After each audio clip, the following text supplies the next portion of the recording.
Quelques minutes. Vas-y. L'enfer allait se déchaîner. Je me disais, ils vont me tuer. T'arrêtes pas, cours. Quand quelqu'un essaie de s'évader, une chose est sûre, c'est qu'il est prêt à tout. On craignait qu'il soit armé. File-moi la caisse. C'est ça la liberté.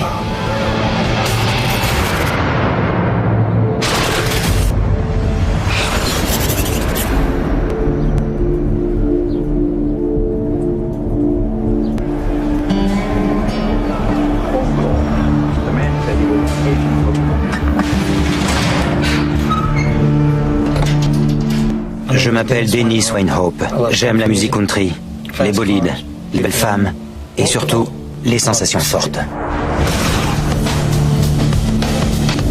C'est comme ça que tout a commencé. Quand on attend de sortir son flingue, on sent une énorme décharge d'adrénaline se répandre dans tout le corps. Et là, plus question de faire machine arrière. Bonjour. Le tout pour le tout. File-moi la caisse!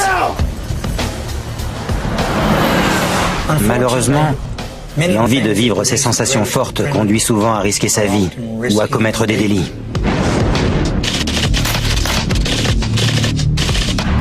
Je n'avais jamais blessé personne. Mais on m'a condamné à 80 ans de prison.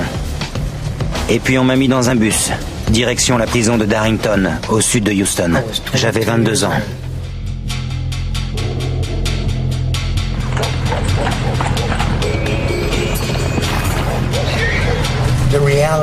J'ai compris ce qui m'arrivait quand le bus s'est arrêté devant le portail.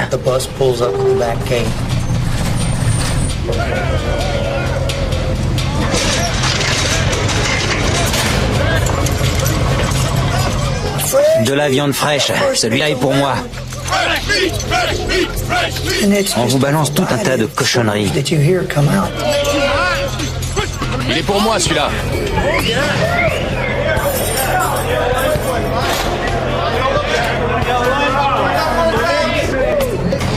J'étais jeune, plutôt mignon, j'avais peur d'être violé. Hé, le nouveau, fais gaffe à toi. Je me suis dit que j'allais tout faire pour me défendre.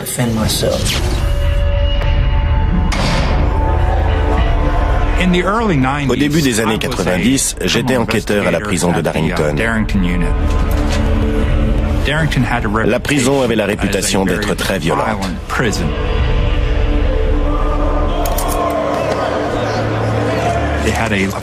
La population du pénitencier avoisinait les 2000 détenus. Ouverture. La plupart condamnés à des lourdes peines. On y va. Des meurtriers, des agresseurs à main armée, des délinquants violents. C'était le pire endroit pour purger sa peine.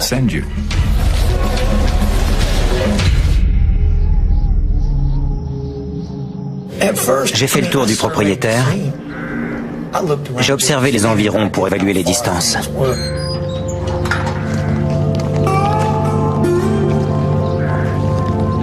La prison était entourée de champs, de grands espaces ouverts. Il ne fallait pas espérer s'enfuir à pied. On aurait reçu une balle dans la nuque avant d'atteindre la lisière de la forêt.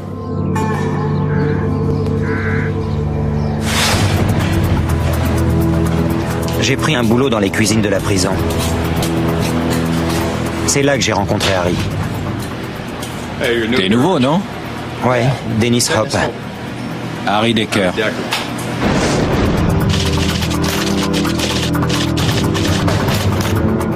On s'est bien entendu avec Harry. Comment tu trouves l'endroit?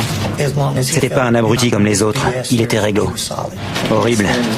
Ma seule issue à ce moment-là, c'était de faire appel. Tiens, regarde. C'est là. Harry m'a aidé avec la paperasse. Lisa, je vais te chercher un autre bouquin. 80 ans, c'était pas juste. Je n'avais jamais blessé ni tué personne. C'est la justice du Texas. T'as raison. Au début des années 90, la justice du Texas a pris une nouvelle direction. On a commencé à appliquer la tolérance zéro. L'idée, c'était de mettre les criminels en cage et de jeter la clé. Hop. Un an après mon arrivée, mon appel a été rejeté. En gros, ces quelques lignes de la chambre criminelle de la cour d'appel disaient « On s'en fout de toi ». C'était un véritable coup de massue. Je me suis senti seul, complètement abandonné.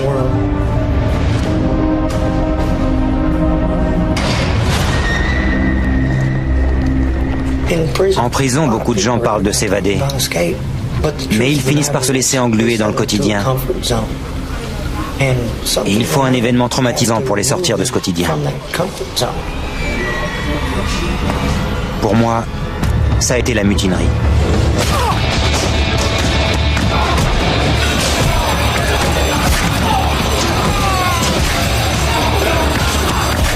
Je craignais pour ma peau. J'avais peur de recevoir un coup de couteau et de crever. J'avais jamais vu autant de sang.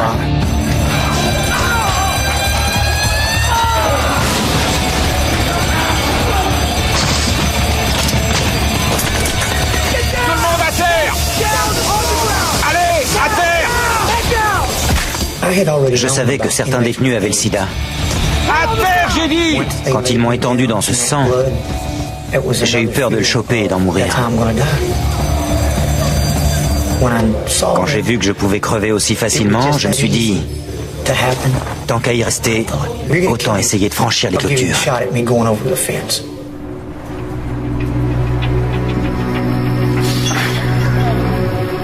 Harry, Ouais. ça va? Ouais, ça va. Si on se tire pas d'ici, ils vont nous tuer. Si t'y vas, j'y vais aussi. Je suis sérieux, Harry.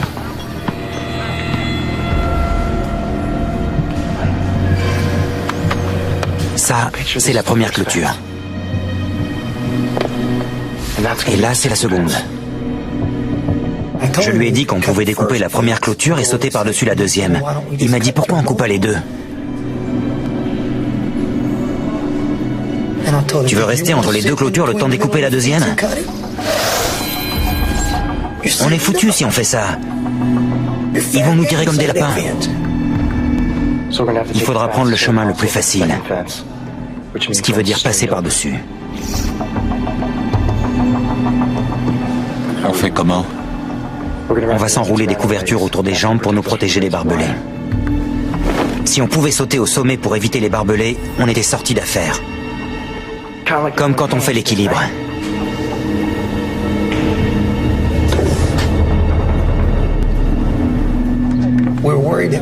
On avait peur de se blesser sur les barbelés. Si la blessure était mortelle ou qu'on ne pouvait pas arrêter l'hémorragie, c'était foutu. Et notre plus grande crainte, c'était qu'ils ouvrent le feu avant qu'on atteigne la deuxième clôture.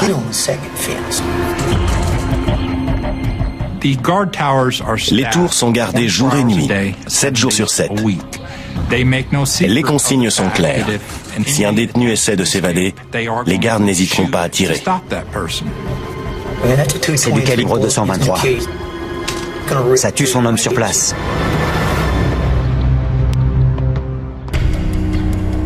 Quoi de neuf? Il y a eu une évasion. Sans blague. On a vite sécurisé le périmètre autour des 3 types. Pour réussir mon évasion, il fallait que je sache comment les gardes allaient réagir. Et t'as des consignes du patron? Pour battre l'ennemi, il faut comprendre comment il fonctionne. Ça a pris du temps? Une demi-heure. J'ai appris que le périmètre faisait 8 km et qu'il le mettait en place aussi vite que possible. Notre cauchemar, c'est que le détenu sorte de ce périmètre. À l'intérieur, on peut facilement l'arrêter. Mais s'il en sort, on ne contrôle plus rien. On n'a pas 36 solutions. Ce chiffre de 8 km s'est gravé dans ma mémoire. Il faut qu'on franchisse les clôtures et qu'on fasse 8 km en moins de 30 minutes. 8 kilomètres? 8 km. Il faut qu'on s'entraîne. Courir 8 km aussi vite que possible.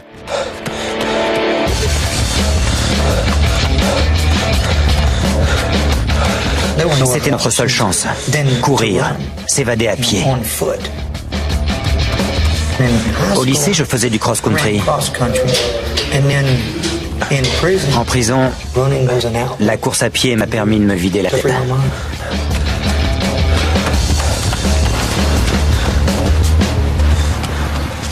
Je m'imaginais courir sur une plage. Je pensais à la liberté. L'océan, le soleil, les vagues, l'écume. Dans ma tête, j'étais ailleurs.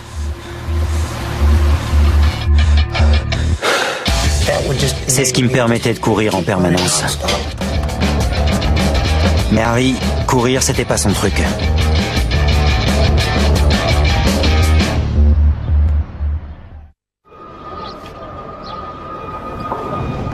Pour franchir les clôtures, on allait avoir besoin de l'aide d'un type qui bossait à l'entretien.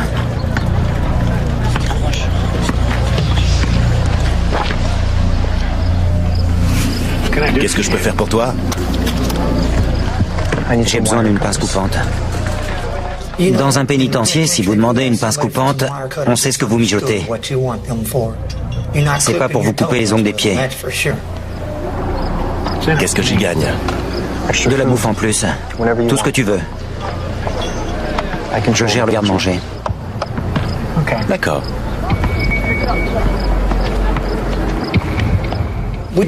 On a discuté plusieurs fois pour savoir comment faire passer la pince. Et un jour, il m'a dit, je l'ai. Ce sera sous ton plateau. Fais gaffe à pas te faire choper. Et si c'est bon, je te les passe.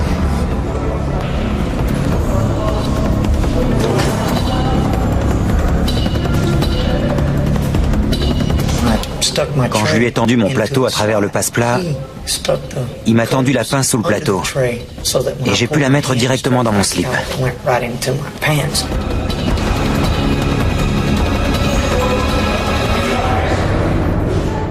Je tremblais plus que pour un braquage.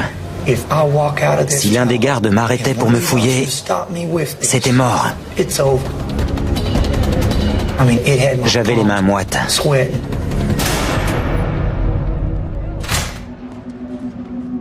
J'ai emporté la pince à la cuisine. Il y avait un grillage qui entourait la machine à glace et quand les autres ont eu le dos tourné, je l'ai essayé. Allez. Elle n'avait pas l'air assez puissante. Je me suis dit, tout ça pour rien.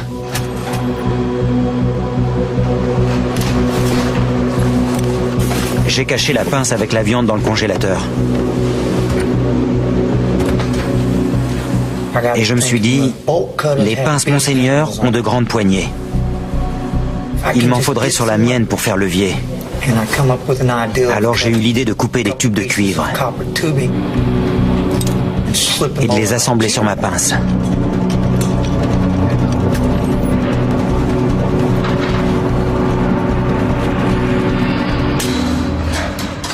C'était reparti.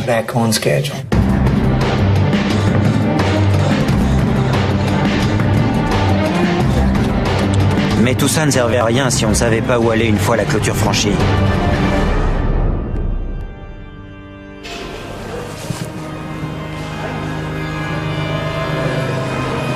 Et un jour, j'ai trouvé le dépliant d'une église par terre.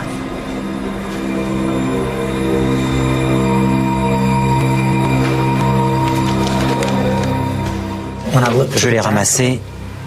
Au dos, il y avait une carte de la région. J'en croyais pas mes yeux. C'est dingue. C'est pas possible. C'était comme un message. Il faut que tu partes.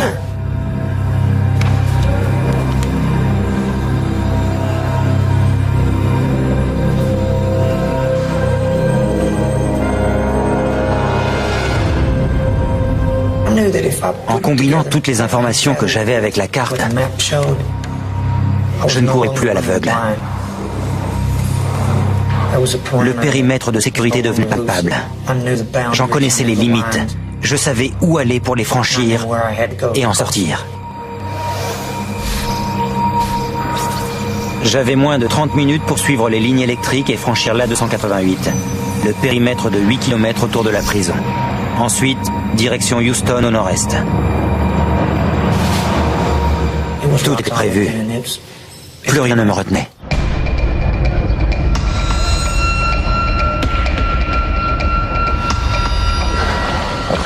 Les barbelés sont trop tranchants. On peut se blesser et saigner à mort. Passer par-dessus la clôture, c'était l'option la plus dangereuse. On a cherché des solutions pour diminuer le danger. C'est là qu'on a pensé à couper les projecteurs. J'ai commencé à chercher où était le générateur qui alimentait les lampadaires. Et si on pouvait le couper?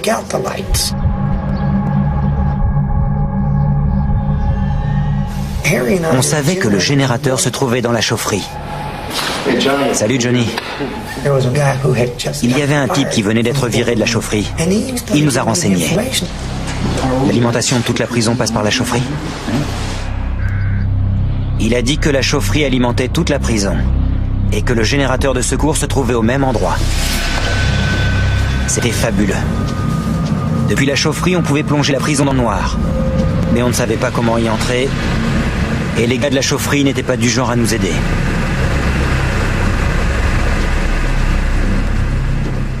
À Darrington, la chaufferie était gérée par des détenus de confiance. Et la plupart étaient fiers d'avoir cette responsabilité.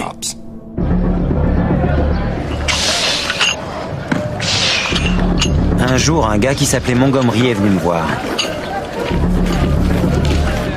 Salut, je peux te parler?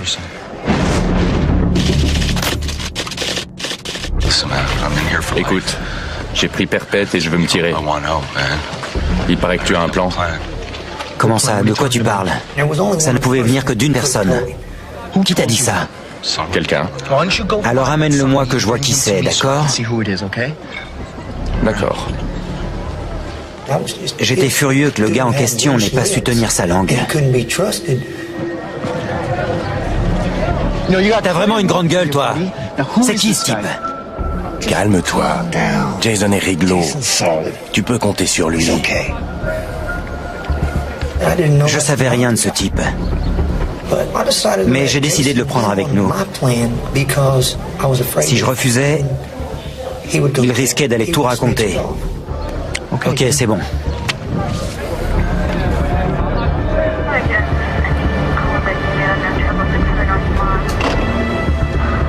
Et coup de chance, Jason a apporté un élément déterminant. Je connais un type à la chaufferie. Jason avait ses entrées dans la chaufferie. Il connaissait des gars là-bas. Sérieux? Tu peux nous faire entrer? Maintenant, c'était sûr. On allait éteindre les lumières.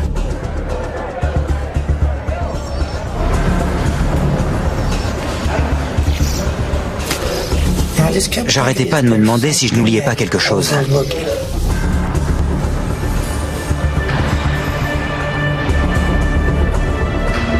Le soir de l'évasion, je passe chercher Jason dans la salle de jeu. J'emprunte le couloir central et je passe le contrôle conduisant à la cellule de Harry. La chaufferie est juste à côté. On maîtrise les gars, on éteint les lumières et on court vers la clôture. Je faisais tout le chemin dans ma tête et je me répétais, ça va marcher. Tout est prévu. Il n'y a plus qu'à le faire.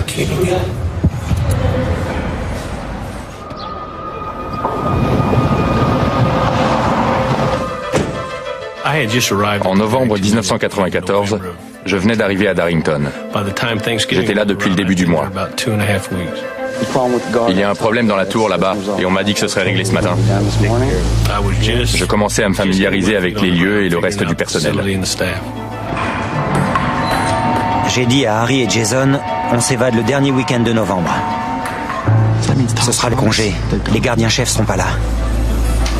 C'est Thanksgiving, tout le monde rentre chez lui. T'es partant? Bien sûr, je viens. T'es sûr? Oui, oui, je te l'ai dit.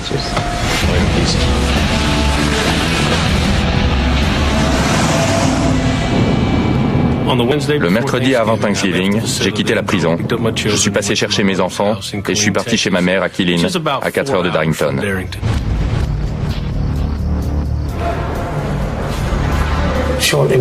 Un peu avant l'appel, j'ai mis la pince dans mes chaussures. J'ai fait un paquet avec ma couverture. Et j'ai pris mon manteau.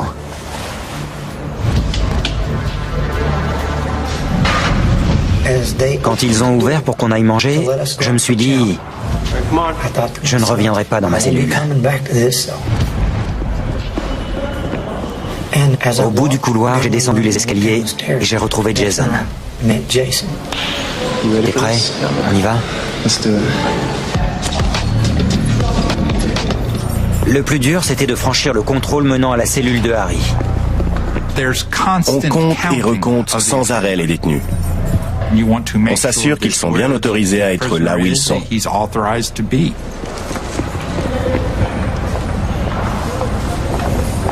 Jason est passé sans problème. Mais moi, la gardienne m'a arrêté. T'es pas dans cette aile, toi? J'ai répondu, bah tiens, vous m'avez transféré il y a 2 jours. Vous devenez gâteuse? Je lui ai dit, allez-y, vérifiez. Ok, vas-y. Quand elle m'a laissé passer, je me suis dit, maintenant, plus rien ne pourra m'arrêter. Harry nous attendait. Il devait nous rejoindre 5 minutes plus tard dans la chaufferie. Le rôle de Jason, c'était de s'occuper du gars en service dans la chaufferie. C'est Jason.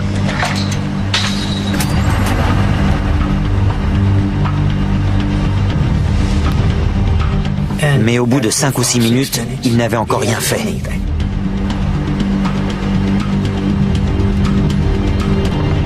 Il était 21h30. L'heure tournait. Et plus on attendait, plus on avait de chances de voir s'amener un gardien. Je ne pouvais plus attendre. Il fallait que j'aille voir ce qui se passait.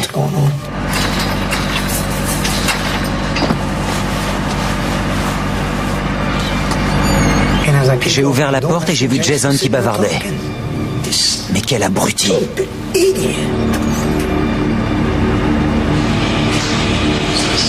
Je peux lui parler une seconde?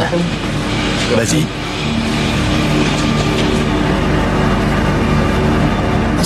Mais qu'est-ce que tu fous? Tu l'assommes ou quoi? On n'a pas toute la nuit. Et là, il m'a sorti... On peut pas faire ça demain? J'en croyais pas mes oreilles. Tu vas tout foutre en l'air. C'est moi qui vais m'occuper de lui. T'es toujours partant? Oui. T'es sûr? Oui, je suis sûr.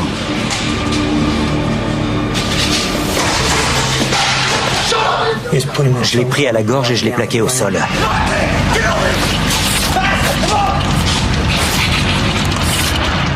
Et je lui ai dit, si tu nous balances, je te tue.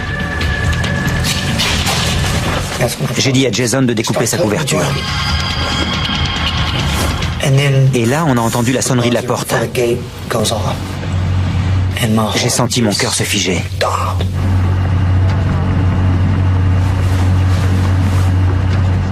J'ai attrapé un tournevis et je suis allé jusqu'à la porte. Qui c'est? C'est moi, mec. C'est Harry. Quand j'ai vu que c'était Harry, j'étais soulagé. Allez, allez, allez. Allez, Harry, grouille!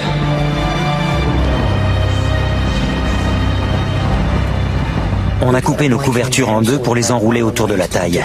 On a fait des trous avec un tournevis et on a utilisé des lacets pour faire une ceinture.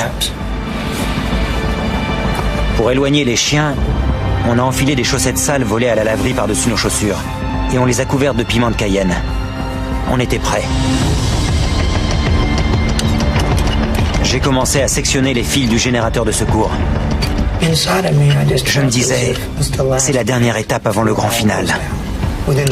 Dans quelques minutes, le générateur sera inutilisable. Ce sera le chaos et ils n'auront aucun moyen de le remettre en marche. C'est lequel? T'es sûr? Tu vas le couper?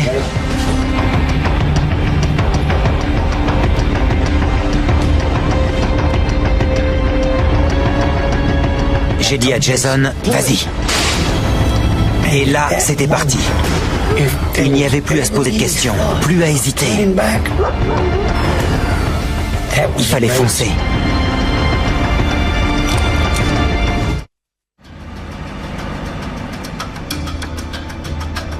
Bon, on y va. On a entendu les cris des détenus.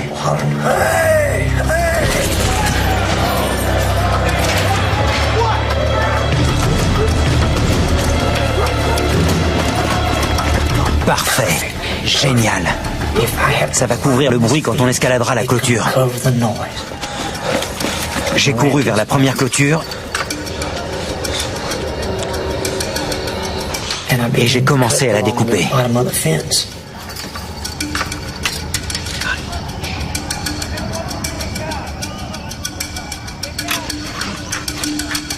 L'angoisse commence à monter et on se dit « Allez, plus vite !»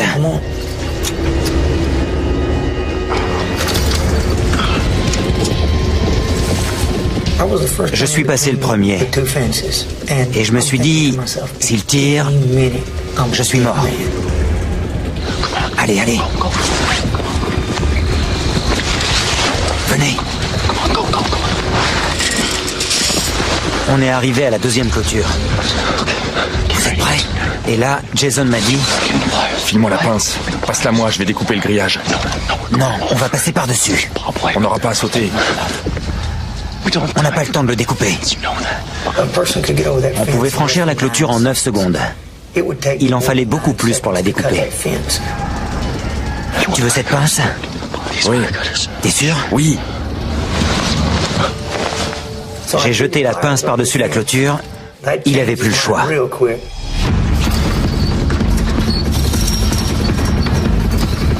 Mon manteau s'est pris dans les barbelés, mais mon poids m'a entraîné de l'autre côté. Quand j'ai touché terre, je suis sorti physiquement, mais aussi mentalement de la prison. Devant moi, j'avais un espace ouvert, sans barrière.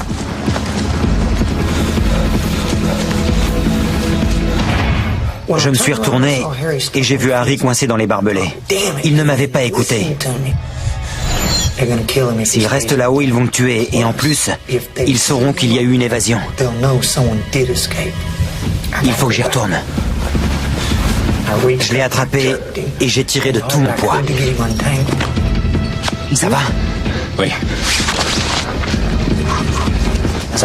Je me suis retourné pour voir s'il s'était levé. Il boitait. J'ai su qu'il ne pourrait pas me suivre. J'ai commencé à courir et j'ai entendu une voix hurler « Halte !» Et très vite derrière, des coups de feu. J'ai cru que j'allais y passer. J'avais prévu de prendre de l'avance avant qu'on s'aperçoive de notre absence. C'était foutu. Je n'avais aucune avance. Alors je me suis dit, il faut que tu cours. Aussi vite que possible, aussi loin et aussi longtemps que tu peux. Cours et ne t'arrête pas.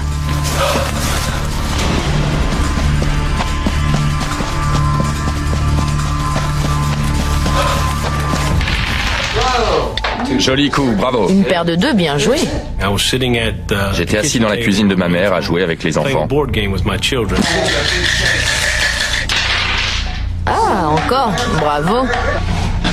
Ne triche pas. Le téléphone a sonné. C'était le commandant Thomas, et ses premiers mots ont été « Il y a eu une évasion ». Combien? Quand? Comme tout gardien de prison, l'idée qu'un détenu est en cavale me rend malade. J'arrive. Il faut que j'y aille. Désolé.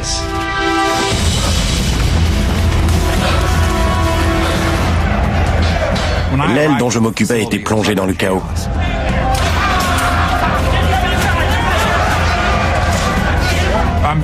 J'étais inquiet et très frustré.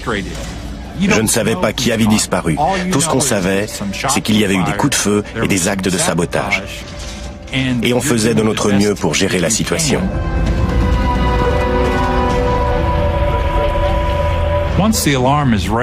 Une fois que l'alarme était donnée, on allait fermer la prison et procéder à un appel détaillé pour identifier les évadés. Ensuite, il fallait boucler le périmètre et appeler la police locale pour qu'elle vienne nous aider. Plus on mobilise les hommes rapidement, plus on a de chances d'attraper le fugitif. Chaque minute compte. J'ai entendu un moteur de voiture. Et je me suis dit, c'est pas vrai. Ils sont après moi. Mais il n'y en avait qu'un. J'avais une chance de lui échapper. J'ai couru encore plus vite.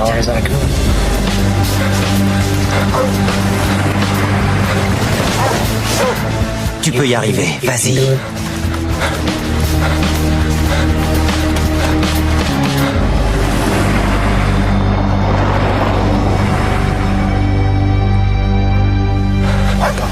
C'est bon, tu l'as eu.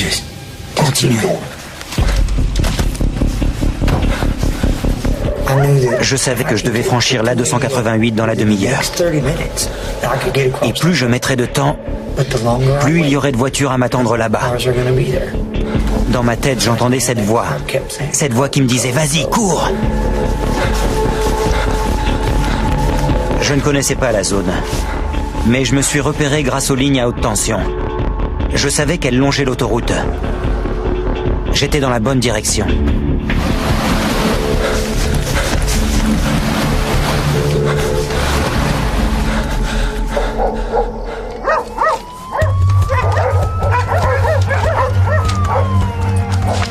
Commandant, on en est où? Quand je suis arrivé, on m'a dit que les chiens avaient détecté une trace qui menait à un bois, tout près de la prison. On a repéré 2 pistes, mais la plus forte allait de ce côté. D'après eux, les 3 fugitifs s'étaient réfugiés dans les bois et ils étaient encerclés. Mais les chiens ont reniflé 2 pistes. Quelqu'un s'occupe de l'autre? On contrôle la situation. Selon lui, personne ne pouvait courir assez vite pour prendre autant d'avance. C'était forcément une fausse piste. Il faut vérifier. Emmenez-moi sur l'A288.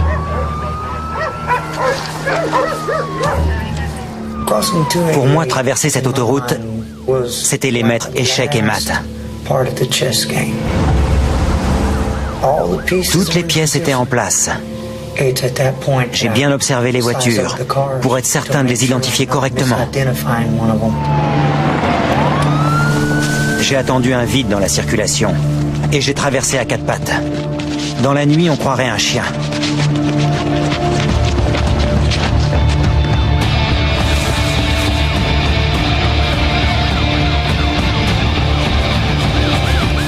Une fois que j'avais traversé l'autoroute, pour moi, la partie était terminée et je l'avais gagnée. Le plus dur est fait. Maintenant, ça va être du gâteau.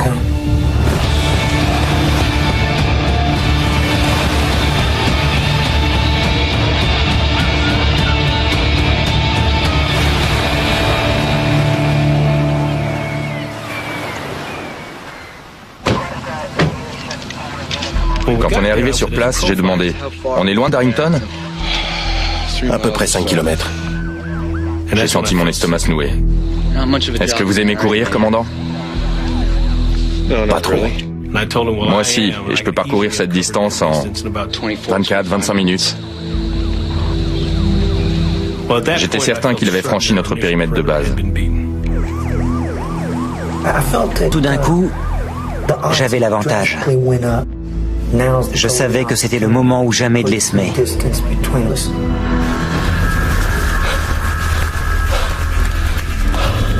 Un détenu a disparu dans la forêt près de la prison de Darrington. Une chasse à l'homme a été lancée pour fouiller les sous-bois. À ce moment-là, on avait entre 180 et 250 hommes lancés aux trousses des fugitifs. Ils avaient fouillé les 2 tiers du bois quand l'un d'eux a touché quelque chose au sol. Il s'est avéré que c'était Montgomery.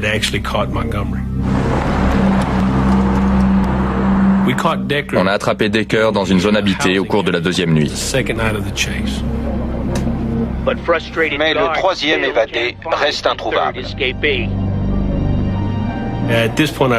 J'ai compris qu'on avait affaire à un type très malin. Il nous avait battus. J'en ai fait une affaire personnelle. Les premières recherches sont la responsabilité des gardiens. Dès que le périmètre est franchi, je prends le relais. C'est à moi de capturer le fugitif. Voilà Dennis Hope. Il est athlétique et c'est un malin. Il a réussi à échapper aux gardes. Je veux tout savoir sur lui. À quoi ressemble sa petite amie? Quel genre de voiture il conduit? On a pensé qu'il allait se diriger vers Dallas, là où se trouvaient ses amis et sa famille.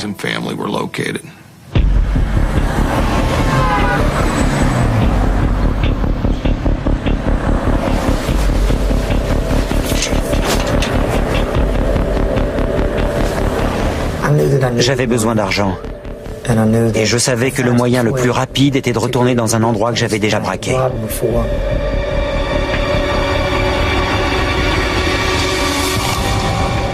Ça n'était plus qu'une question de temps. Dallas, prépare-toi, j'arrive. Excusez-moi, monsieur, vous pourriez m'avancer? La plupart de ces individus sont des psychopathes. Bon, j'ai besoin de ta voiture. Tu vas faire exactement ce que je te dis. Ils vont s'attaquer à n'importe qui. Garde-toi là.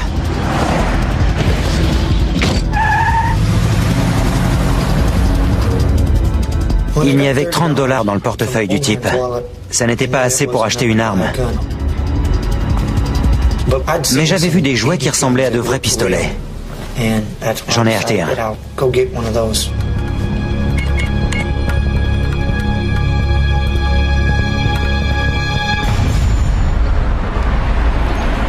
Je suis allé dans une épicerie que j'avais déjà braquée.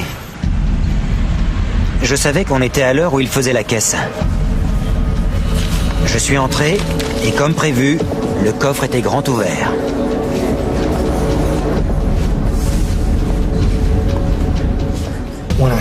J'ai attendu que les deux clients soient partis. Je sentais l'adrénaline monter. Le temps, les gens, tout d'un coup, tout se passait comme au ralenti.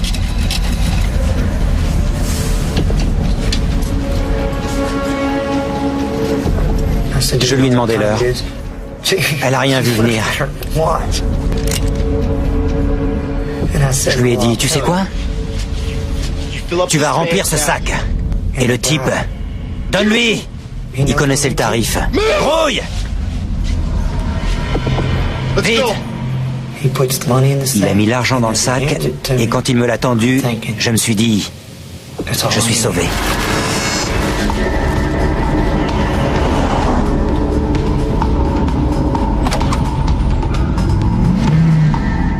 Maintenant, je vais avoir tout ce dont j'ai besoin. Je suis libre.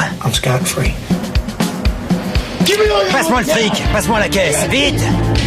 Pendant quelques semaines, j'ai braqué des épiceries de Dallas. C'est tout? Et j'allais dépenser l'argent à Memphis. Je faisais la fête, je jouais. Je sortais avec de belles filles. Je rattrapais le temps perdu. File-moi la caisse! À ce moment-là, on pense qu'il est sur Dallas, parce qu'on nous a signalé toute une série de braquages. Rouille! Allez! Tu as quelque chose? Non, rien. Ça devenait gênant. On avait déployé pas mal d'hommes pour l'attraper et ça ne donnait rien. Et puis, tout est allé très vite. La police de Memphis a retrouvé la voiture volée. On a relevé les empreintes de Dennis Hope à l'intérieur. Et il y avait un journal avec des annonces d'appartements à louer entourés. Au même moment, la surveillance électronique a identifié 2 appels passés depuis Memphis sur un portable à une complice de Hope. On s'est tout de suite dirigé vers Memphis. Il n'y a pas de fugitif parfait. Ils finissent toujours par commettre une erreur. Et il faut être là pour les arrêter. File-moi la caisse!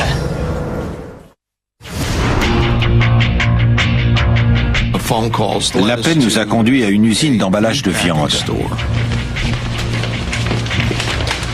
Quand on est arrivé sur place, le responsable nous a dit que ce numéro était celui de sa secrétaire. Elle est là-haut. Soyez pas trop long, elle a du boulot. Voici l'agent Fawcett. Je suis l'agent Moriarty. Bonjour, Lucie. Elle nous a dit que sa sœur sortait avec un Texan nommé Dennis. Ma sœur va bien? On lui a demandé de biper Dennis Hope. Ok, on attend.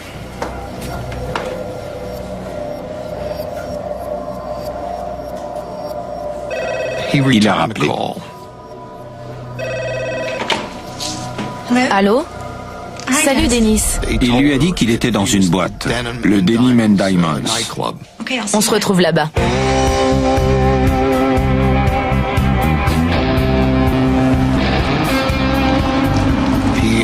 Il a dit aussi qu'il conduisait une belle voiture, qu'il portait un chapeau de cow-boy blanc, un jean, des bottes et une chemise western.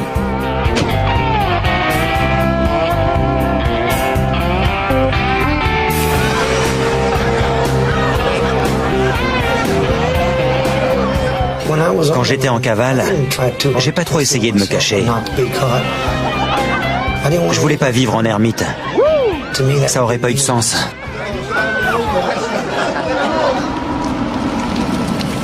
On est allé au Denim and Diamonds et on a cherché sa voiture.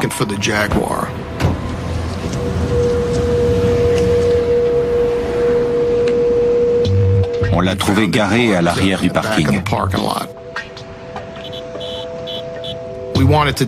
Pour la rendre inutilisable et l'empêcher de fuir, on a crevé ses pneus. Ici Fawcett. On a besoin de renfort au Denim and Diamonds.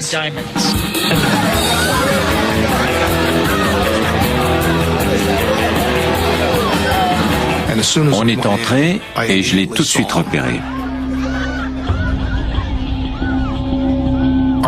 Notre crainte, c'était qu'il soit armé et qu'il y ait une fusillade dans le bar qui était bondé. On a décidé de s'approcher de lui et de l'immobiliser. J'ai cru voir quelqu'un qui m'observait. Mais j'ai pas repéré le flic tout de suite. Calme-toi. Pas la peine d'être parano.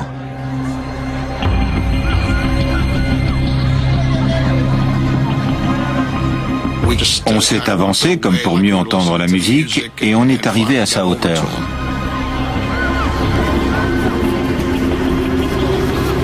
On s'est regardé, on s'est fait un signe et on lui a sauté dessus. Lâchez-moi, lâchez-moi! Lâchez-moi, bande de... Salopard. Et là, ils m'ont crié. On sait qui tu es. Lâchez-moi! Tous ces efforts. J'ai tout foutu en l'air, juste parce que j'ai pas fait gaffe. Il était sous le choc. Il n'arrivait pas à croire que 2 flics étaient venus du Texas jusqu'à Memphis pour le capturer. Lâchez-moi! Lâchez-moi! Lâchez-moi! J'étais complètement abattu. La vie telle que je l'avais voulu n'était plus qu'un souvenir.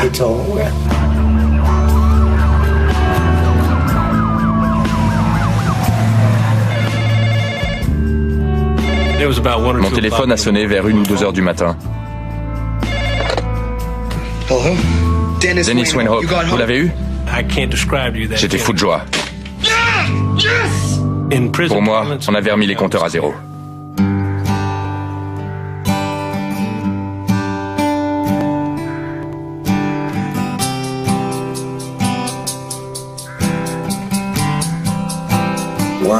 Aujourd'hui, de ma cellule, je regarde le temps passer.